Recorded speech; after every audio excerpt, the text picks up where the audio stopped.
Webcam. I've got a webcam now. It's not.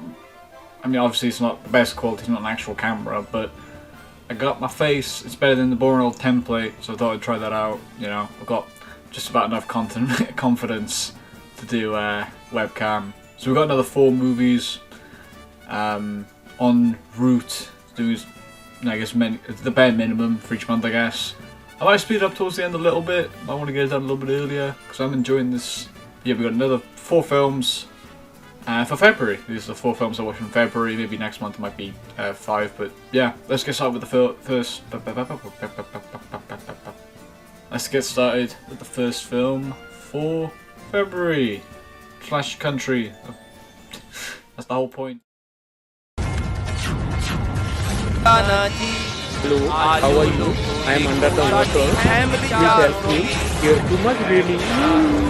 Okay, so the first film I'm going to talk about from this month was The Lunchbox from 2013, directed by Ritesh. I'm going to get this one wrong again. Ritesh Batra, I believe that's how it's pronounced, starring Irfan Khan and Nimrat Kaur. I'm going to have to put up on the screen how it's spelled because I definitely didn't pronounce it right. I mean, I imagine most people know who Irfan Khan is, though.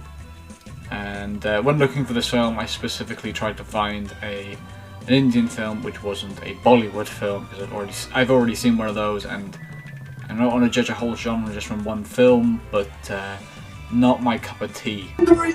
So in India, they have this rail service, mainly in Mumbai, that delivers lunches to workers via trains. This service is very well known for its punctuality and speed. One of these lunches ends up getting sent to the wrong person. Lunch made by a housewife, Ela, is accidentally sent to Sajan, a middle-aged man, rather than her husband. Her husband now getting Sajan's meals that he gets from a restaurant, so the 2 of their meals get mixed up. When they find out, they start exchanging letters between each other through the lunch mix-up and develop a bond by helping each other with their own issues in life. That's really the plot for this one. Of course, a lot of stuff happens in the film that isn't just, you know, that. But it's a pretty slice-of-life film. It's not too complex, you know, it's very much just these 2 characters. And, you know, just saw them helping each other out with a lot of the problems in their life. Irfan Khan kind of dealing with the fact that he's becoming a lot old, or Irfan Khan's character finding out that he's just, well, like, trying to come to terms with the fact that he's an older guy. And Ela having the problems with her husband and believing her husband is having an affair with her. I'm not really good on camera, I just rubbed my eye. No one wants to see that. Of course, Irfan Khan knocks it out of the park. It's quite a fitting role for him at this point, you know, like that late in his life, or sort of at that point in his life, knowing that he died not too long after the film came out, like a good 5 years after or something. It feels appropriate for someone his age. Definitely the age plays into the character. That whole idea of coming to terms with you're an older guy plays into the film a lot. He's stuck in quite a, not a dead-end job, but clearly a job he doesn't have much passion for, and just a lot of that sort of midlife crisis stuff in general. Not to say Ela's not as good of a character. She's also played by a very great actress. There is one character though, the sort of the third character, who doesn't play as big of a role in the film, but yeah, he's sort of like the main secondary character. I'm gonna forget his name, but he is the apprentice to Irfan Khan's character, who's about to take over his job once he retires. And he's really annoying. He reminds me of like a character from a Bollywood film. He doesn't feel like he fits in with the film. He's very exaggerated, you know. He feels like he's playing a bit more of like a cartoonish character, and it doesn't fit with the film because it is pretty, pretty like realistic scenes. There is a few other characters, like the auntie character is a bit. It's like one of those characters that you never actually see.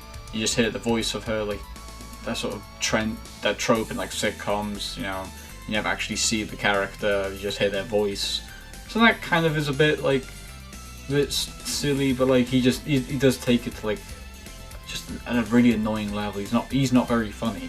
That's the main problem with it. But I think for the most part they do deal with some pretty harsh topics. There's like a little bit of a mention of like suicide in the film. It feels a bit like unnecessary though. But most of the like the darker topics it deals with are kind of done in balanced out with a lot of light-hearted stuff, but it doesn't feel, you know, it doesn't feel like it's not doing those topics justice. I think it does it pretty tastefully. The food stuff's really good. That's what I've written in my notes. The food stuff. All the food, even though you don't actually see it a lot of the time, because it's kind of covered in these little like metal pots they have, which like all the lunches come in. Like when you do see it, oh, it looks good. How they describe it and stuff. It gets food down very well. And I think a film like this that revolves quite a bit around food kind of needs to do that. It's like Chef or something. You know, it's a good food. It's a good food film, and that's always the right thing. And I'm not going to say much about the film. I do like the ending. It definitely has that slice of life sort of feel to the ending, which is like, hey, what's going to happen? Who knows? Who knows? Life's life, and I like it. It's nice, it's simple, it does not trying to be anything more than it is, but it does what it does pretty damn well.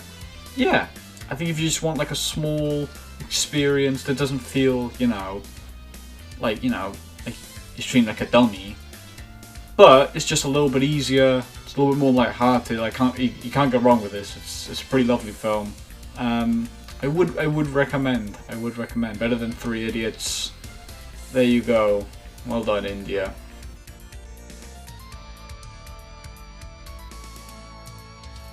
Good! Yeah! Good! Yeah!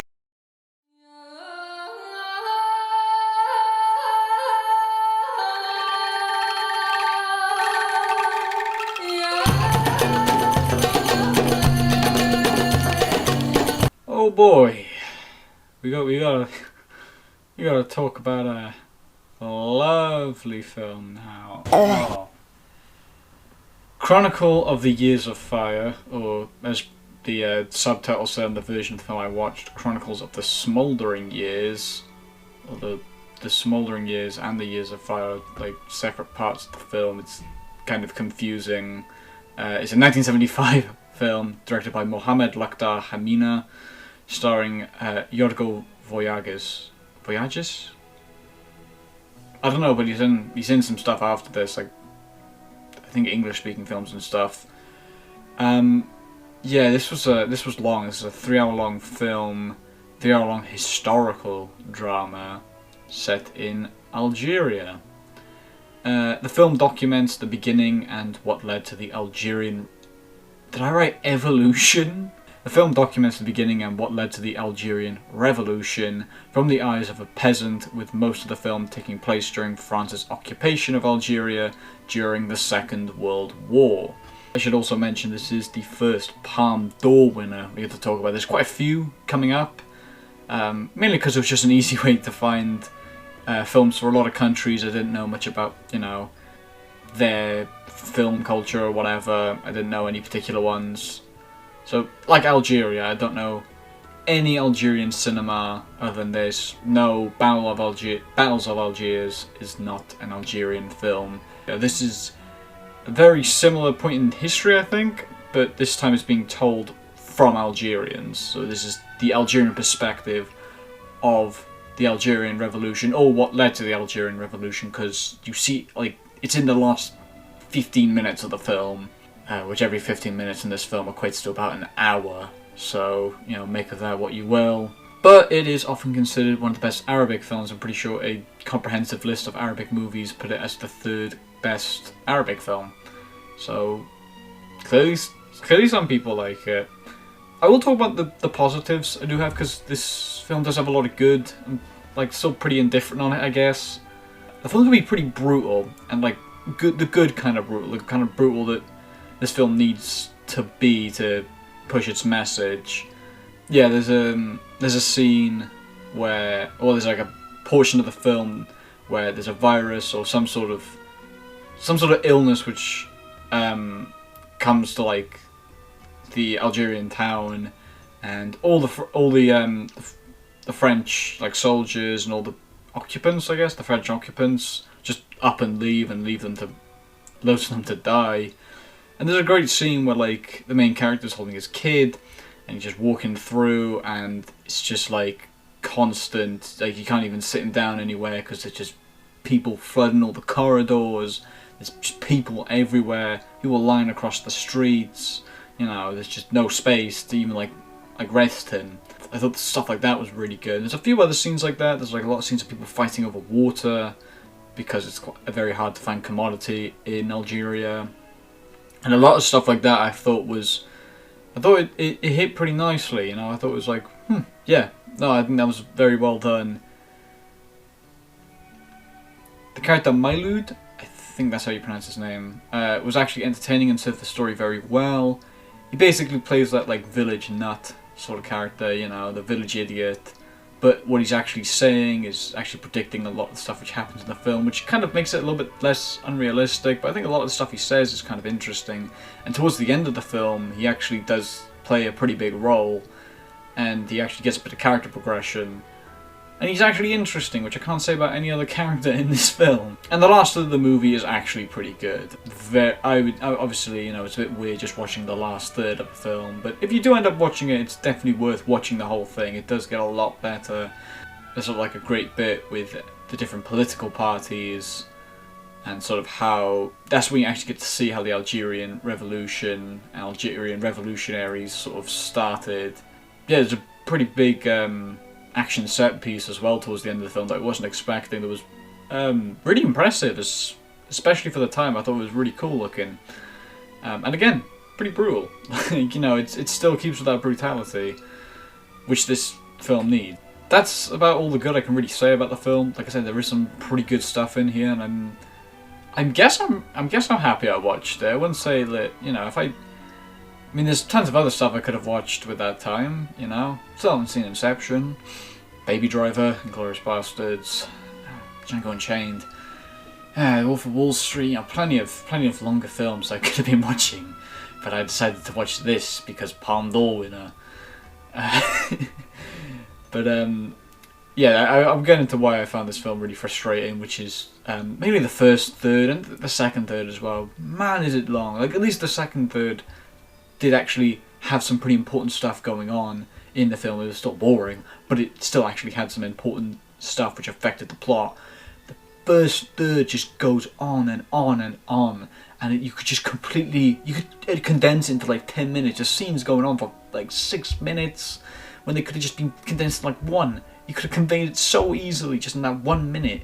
There's no need for it. The opening as well, I'm pretty sure it's just 5 minutes of people walking with the credits, and I was like, oh my god, you just speed it up just a little bit. Like, I definitely think this film could be cut down to like just 2 hours. Just get rid of all the excess nothingness, like completely nothingness, just padding scenes to make it feel like a historic epic, because they didn't have the budget to fill in an entire historic epic, I'm assuming. So that just really got on my nerves how much padding is in this film. On top of that, the main character's boring. I'm sorry, you do kind of feel for him some of the time, mainly because, you know, what they're dealing with is really brutal. You know, the way that the French army treats them is pretty disgusting. So of course you're going to feel bad for the main characters. But there's nothing I can actually tell you about the main character other than he's a shepherd. That is the only personality trait he has. There's like occasionally scenes with him talking to people, but you can never gather anything from him. It's just like, I mean, he's meant to be a bit of a blank slate character, but there's loads of films I love that have blank slate characters that are, at the very least, interesting, or do things that aren't just, you know, walk to this point, walk to that point, talk to this. It's boring, really boring. There's no other way I could describe this film with. I've even just got it written down here, lots of nothing. That is what this film's biggest problem is. There's just lots of nothing. There's good stuff in it, but you just have to sift through so much crap to get to it. Alright, and I understand that a lot of people really love this film. Like, there's a lot of glowing reviews I read about this film. I can understand the love for it, and I can see where you're coming from. It's just, I just really did not have the patience for it, I guess. It just really tested my patience, this one. And on top of that, there was a lot of things that I guess it was probably budgetary reasons. there's a point where a lot of the main characters go to war, and they just use like a little montage to show that of like stock footage. And that's like you could have done something. That's the laziest thing you could have done. You just put an effect over some stock footage. Like, come on, Palme d'Or winner, and you're gonna use like one of the most basic techniques ever. It frustrates me, this film, because there's a lot of stuff to like, but it's just clouded with so much nothing. It's the worst one so far, but I don't think it will be for very long. It's just okay. This is the only one I just can't really recommend to most people, I guess. I mean, it's alright, like, overrated as fuck, in my opinion. I mean...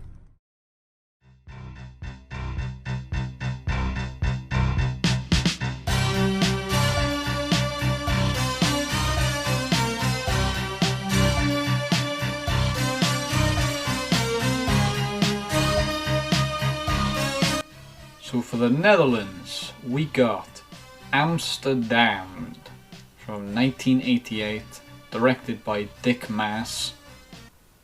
Can we be mature about this, please? Starring oh boy, this is going to be a tough one. Huub Stapel and Monique van de Ven. I think that's probably how the second one's supposed to. I have no clue about Huub Stapel. Again, if anyone speaks these languages watching this, feel free to explain how these things are actually pronounced. I would love to know. I copied this synopsis from IMDb, I'm pretty sure. I just thought it was really good, couldn't explain it any better myself. A hard-boiled police detective sets out to capture a gruesome serial killer terrorizing the canals of Amsterdam. And I've just added, and this killer is a scuba diver.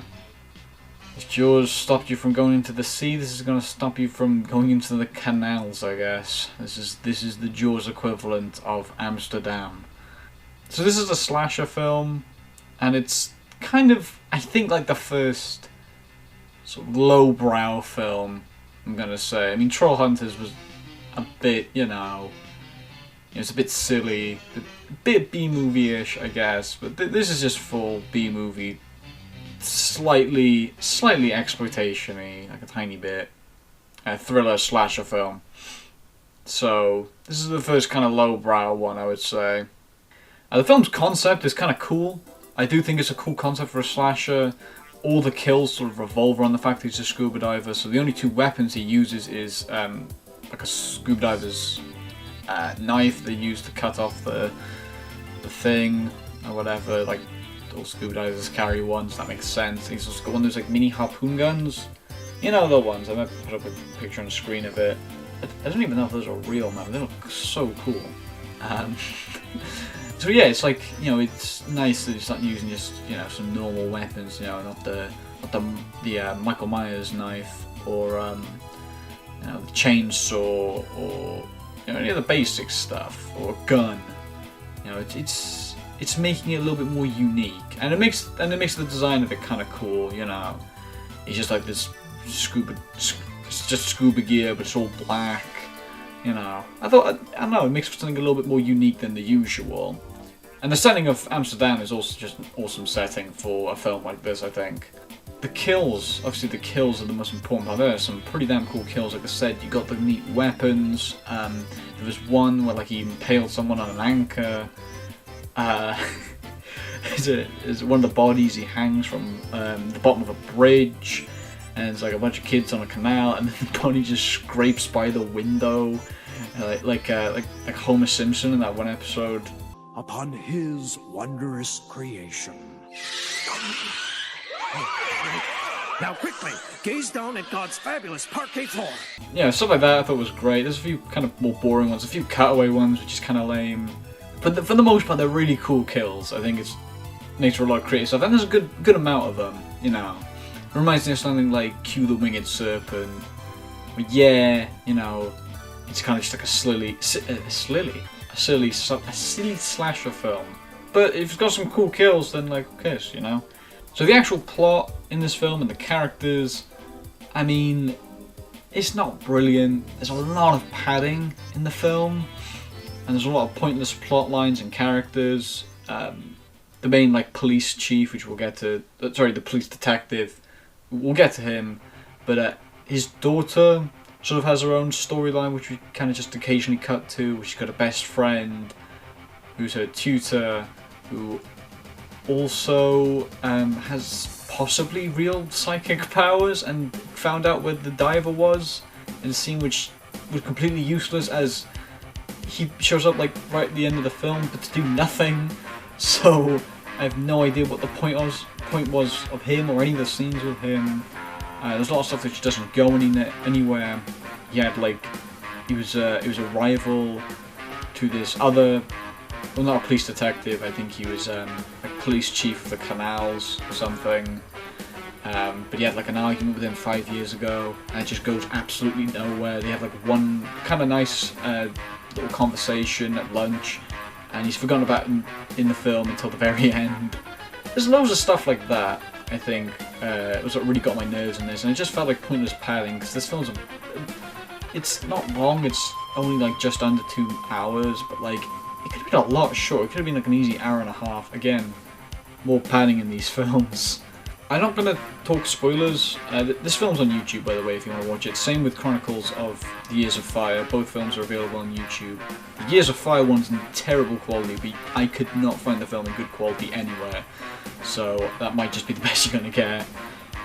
The reveal of the killer is like a bit confusing, because it directly goes against what, like, his motivations.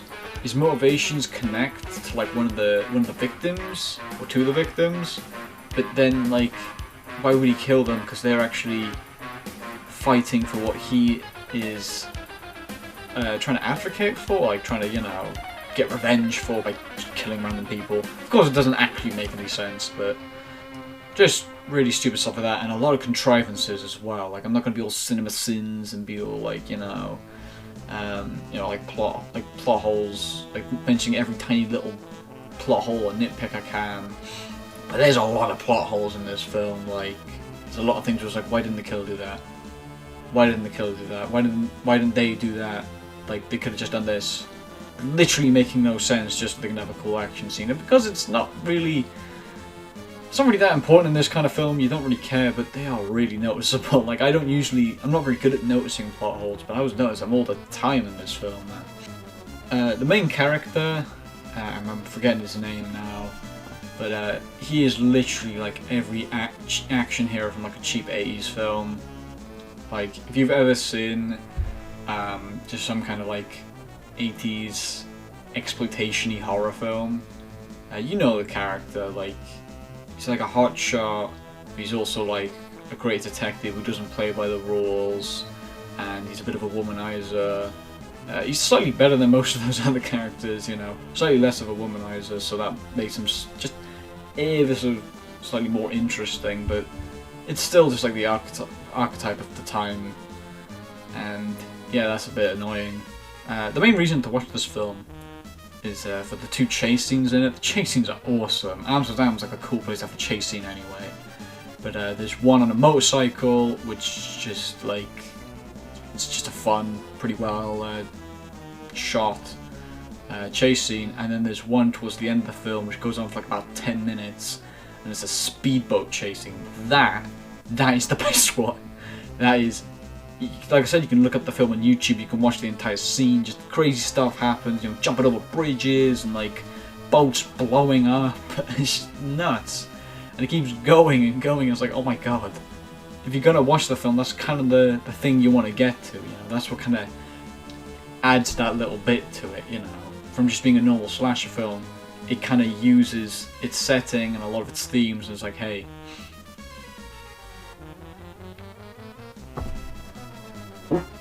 a fun film with some unnecessary rubbish.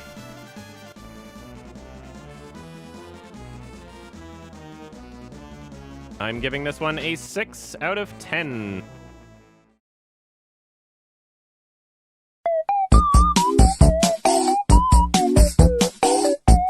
Thor, he's back.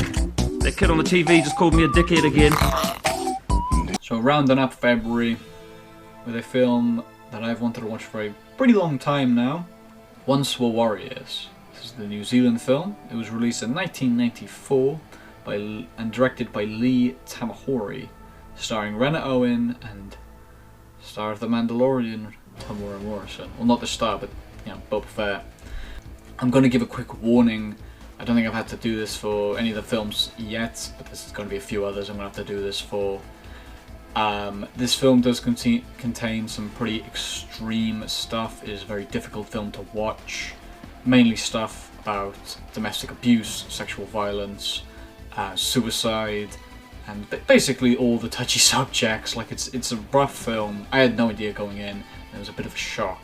So yeah, just know that before going in. Or if you don't want to, I mean, I'm not going to show anything, or I'm not going to go into in detail, but if you don't want to watch that, then I'll put a time code to the end bit. So Beth and Jake are a couple trying to make ends meet to support their 5 children.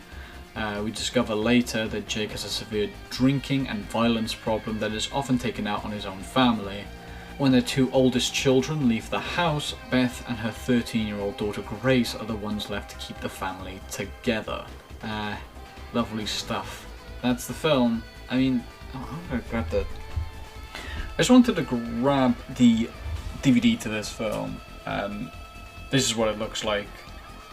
I'm probably gonna have the poster up anyway. But does this look like anywhere there's gonna be a film talking about like the domestic abuse and like family stuff? It just... this looks like Tamora, because like the main characters, which technically isn't really Tamora Morrison, are like tiny on the poster. It's just like it's advertising it as something it's really not. Those characters in the background have very little to do in the film. I imagine that's the international poster, and the actual New Zealand poster is way more accurate to the actual film.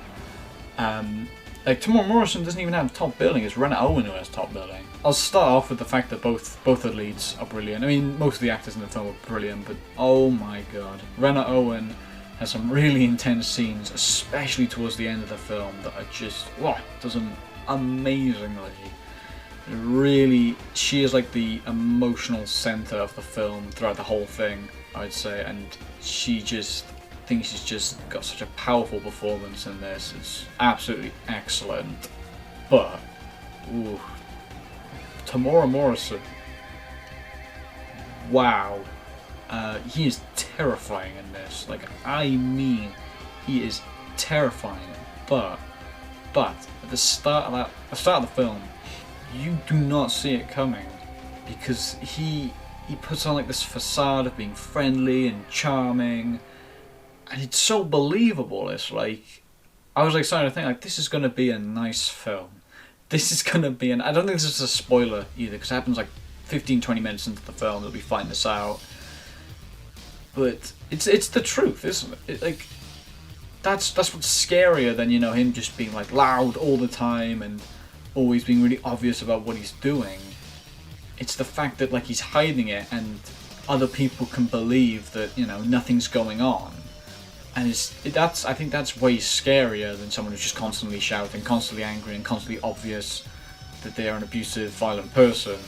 I think that little charming facade he puts on is really, really, really powerful.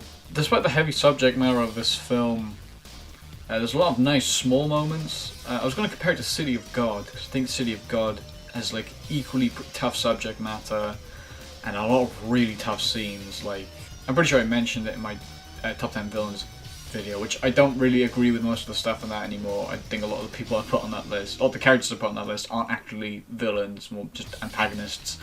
That, there's a lot of scenes in that which really get to me, and this is similar, but it has those little moments, little jokey moments, little nice moments. Like I said, the times when Tamora Morrison is being charming before you find out who he is in the film. But no, yeah, there's plenty of scenes that are just kind of funny, not quite charming, nice scenes, characters just enjoying the small parts of life, I guess. Because it's fair to say that most of the characters in the film are not enjoying life as a whole, and do have very tough lives, so it's nice to just sort of see these little moments in the film, and you as the audience kind of cherish them. You want to go back to those times, you want to go back to another one of those scenes, and there comes a point in the film where those become rarer and rarer, and I think it's done really well like that. The lighting as well was very cool. Practically the whole film, except for when they towards the end and when they go to like when they go out of like the neighborhood, is done in red, orange, and yellows. Like most of the lighting, it's just very warm, humid colors. Like it just gives this whole like tension to the whole film, like something's building up, and when something happens, it usually shifts to red. Like, you know, like you got your calmer yellows, your oranges. It kind of builds up like that. At least throughout most of the film, and I think they were used. The colours just used excellently, I thought. You know, used in a way which makes sense, but isn't, you know, too obvious, I guess. I also love a lot of the themes of the film. The way that beliefs, culture, and family are brought into the film. I think those are the things that it tackles best. Beliefs and culture, as in Tamora Morrison's character Jake the Muss thinks that he basically takes what he takes from his culture is basically just an excuse for violence, an excuse for all the awful things he does. A lot of the other characters, obviously, they take it in different ways, but they kind of take the good teachings of it, or like, you know, actually use the teachings for good, instead of just using it as an excuse for like selfish actions. That's really shown very well at the end of the film. It's kind of said to the audience directly, but not in a way that feels contrived. It feels natural with the conflict in the film. Some of the kids, the only problem I really had, like actual problem, was that some of the kids, mainly the two older brothers, I think could have had a little bit more development. I think the one younger older brother does, and the other one who's like a part of a gang, he could have had a little bit more to do in the film. And yeah, that's probably like the only real big problem I had with it. I'll also say it has one of the most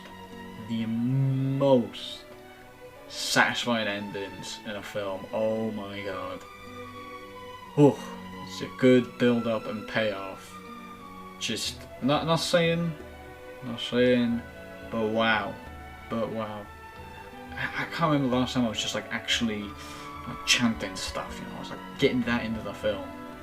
And weirdly enough, when I was looking into this film, it has a sequel. I had no idea. I think it was released and takes place 5 years after the original. So maybe I might do a follow-up video on that, because I do love this film. I think it's kind of obvious.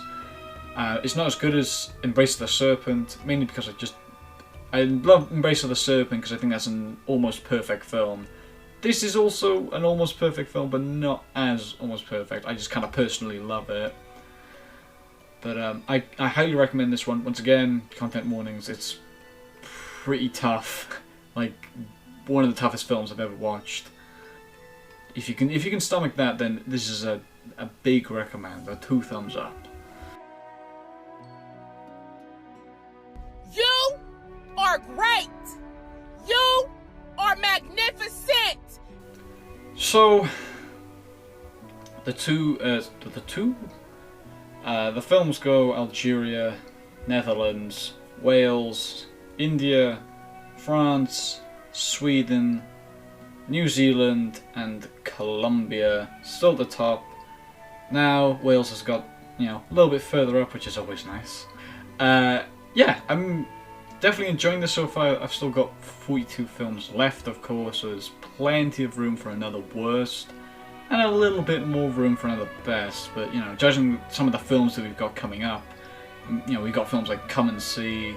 Pretty sure I'm going to give a high rating. Another pretty tough film as well, I can't wait for that. But yeah, hopefully in March I can get 5 done. I'm thinking of maybe now trying to finish this in November or October time. Or hopefully actually before October, because I usually like to do this thing in October where I watch a horror film from every decade, starting from the 20s up until 2020. So yeah, maybe I might speed it up. You might see 5 or 6 in the next video. Hopefully. So, yeah. And put in the comments if you prefer the webcam or the template versions. I'm out.